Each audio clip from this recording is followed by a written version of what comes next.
শহীদ উসমান হাদি ভাই এইখানে হলো আমাদের পাশে ঘুমিয়ে রয়েছেন। উনি আমাদেরকে বলে গিয়েছিলেন, ইনসাফের ডাক দিয়েছিলেন, বাংলাদেশের পক্ষের আজাদীর আন্দোলনে ডাক দিয়েছিলেন, ভারতীয় আধিপত্যের বিরুদ্ধে যিনি চোখ রাঙিয়ে কথা বলেছিলেন। বাংলাদেশের মুসলমানেরা, বাংলাদেশি ভাইয়েরা, তোমরা দরকার ঘাস খেয়ে হলেও সীমান্ত রক্ষার জন্য অস্ত্র বানাও। যারা আমরা উসমান হাদি ভাইকে ভালোবাসি, যারা বাংলাদেশকে ভালোবাসি, আমাদের সামনে একটি নতুন যুদ্ধ অবতীর্ণ হয়েছে।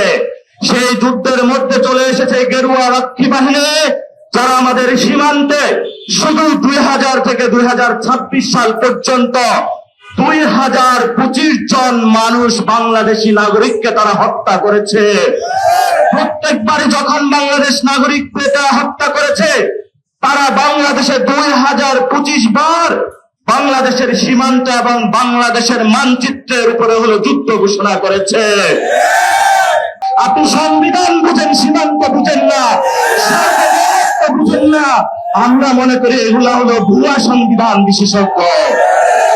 এখন আপনি আমাদেরকে বলে যে আমরা কি সরকার বিরোধী, আর আপনার নামের দলে হলো জাতীয়তাবাদী। তাহলে তো যেই জন্য আজকে আমরা আন্দোলনে দাঁড়িয়েছি, সেই আন্দোলনটা তো প্রথমেই আপনার করার কথা ছিল। কারণ জিয়াউর রহমান আন্দোলন করেছিল, বেগম খালেদা জিয়া আন্দোলন করেছিল। উনি বলেছিল সার্বভৌমত্বের সাথে কোন আপোষ করবে না। ওদের হাতে গোলামীর জিঞ্জির, ওদের হাতে দিল্লির জিঞ্জির। উনি বলেছিল আমাদের হাতে স্বাধীনতার পতাকা। তাহলে আজকে সেই স্বাধীনতার পতাকা কোথায়? সীমান্তে বুলন্ডিত হচ্ছে। আমরা ইনশাআল্লাহ আমাদের আজাদীর লড়াই, বাংলাদেশের সার্বভৌমত্বের লড়াই জারি রাখবো। আমরা এখানে স্বল্প মানুষ দাঁড়িয়েছি। স্বরাষ্ট্রমন্ত্রীর পকেটের মধ্যে ওই মাদকের পার্সেন্টেজ আসে। না আসতো তাহলে স্বরাষ্ট্রমন্ত্রী মাদক কারবারিদের সীমান্তে কেন দমন করে না? সেই প্রশ্ন আমরা রেখে গেলাম। আমরা দেখেছিলাম ইয়াবা ববিকে শেখ হাসিনা চালাইতো, তাহলে সেই ঢাকা শহরে ইয়াবাটা কই থেকে আসে, কোন রুটের মাধ্যমে আসে, সরকার সেটা খুঁজে বের করতে হবে। ঢাকা শহরে ফেন্সিডিলের বোতল কিভাবে আসে, সরকার সেটাকে খুঁজে করতে হবে।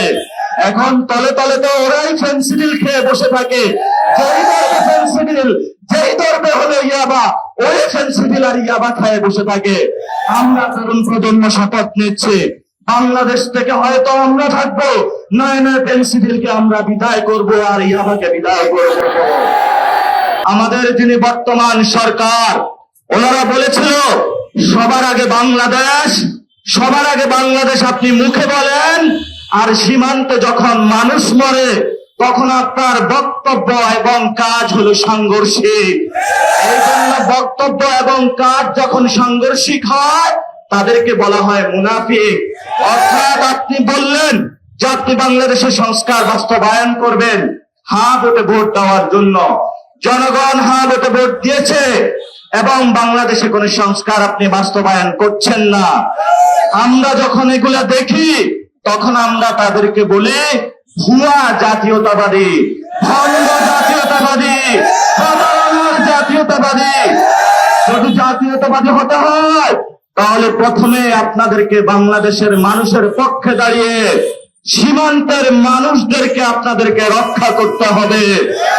গতকালকে লালমনিরহাট হাতীবান্ধাতে খাদিমুল ইসলাম নামে এক ভাইকে 6 বুলেটের আঘাতে তাকে শহীদ করা হয়েছে।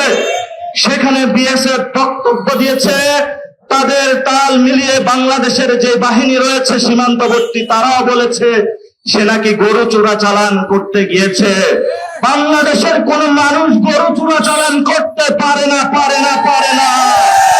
গরু চোরাচালান করে ইন্ডিয়ান বাহিনী, গরু চোরাচালান করে সেই গেরুয়া বাহিনী।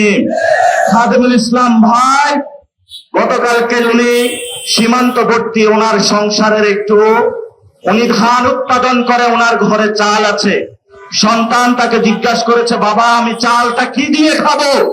উনি একজন বাবা হয়ে পকেটে টাকা নাই, মাছ ধরার জন্য সীমান্তে গিয়েছিল।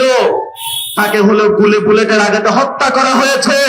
অথচ বাংলাদেশ তাকে বয়ান উৎপাদন করছে যে তাকে নাকি গরু চোরাচালান করার জন্য হত্যা করা হয়েছে। 2 দিন আগে আমি কসবা সীমান্তে গিয়েছিলাম।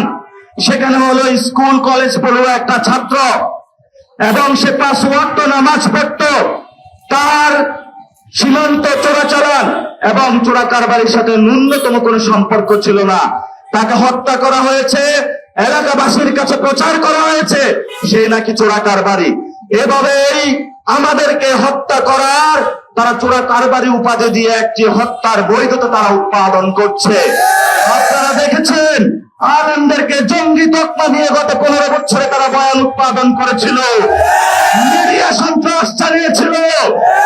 আলেমদের একটাই দোষ, বাংলাদেশে আলেমরা হলো ইসলামকে ভালোবাসে, মসজিদে নামাজ পড়তে যায়, তারা ভারতের সাথে কখনো আপোষ করবে না, এটাই তাদের অপরাধ। এটাই যদি তাদের অপরাধ হয়ে থাকে, সার্বভৌমত্ব ইসলাম যদি তাদের অপরাধ হয়ে থাকে, এই অপরাধের কারণে আমরা ফাঁসিতে ঝুলতে প্রস্তুত আছি, কিন্তু আমরা এটার সাথে আপোষ করব না। ইনশাআল্লাহ আপনারা জানেন বর্তমান যে সরকারে রয়েছে, সীমান্তে যদি কেউ যায়, সেখানে যেই বাহিনী হোক না কেন তাকে গ্রেফতার করতে পারবে যদি সে কোনো অপরাধী হয়ে থাকে, কিন্তু তাকে গুলি করতে পারবে না। এটা একটা আন্তর্জাতিক আইন। ইনশাআল্লাহ আমাদের আজাদের লড়াই চলবে। আপনারা সবাই ঐক্যবদ্ধভাবে মাঠে থাকবেন তো ইনশাআল্লাহ। আমাদের কোন দল নাই, আমাদের একটাই দল, সেটার নাম কি? আমাদের সেই দলের নাম হলো বাংলাদেশ, যে বাংলাদেশের পক্ষে দাঁড়াতে হবে। এখন আমরা এই রাজু ভাস্কর্যের সীমান্তে নিয়ে স্লোগান ধরেছিলাম, সীমান্তে মানুষ মরে সরকার কি করে, সীমান্তে মানুষ মরে স্বরাষ্ট্র মন্ত্রী করে, সীমান্তে মানুষ মরে সরকার কি করে, সীমান্তে মানুষ মরে স্বরাষ্ট্রমন্ত্রী কি করে, সীমান্তে মানুষ মরে সরকার কি করে, সীমান্তে মানুষ মরে। আমাদের সবারই আজাদের লড়াই চলবে তো ইনশাআল্লাহ। আপনাদেরকে অনেক ধন্যবাদ।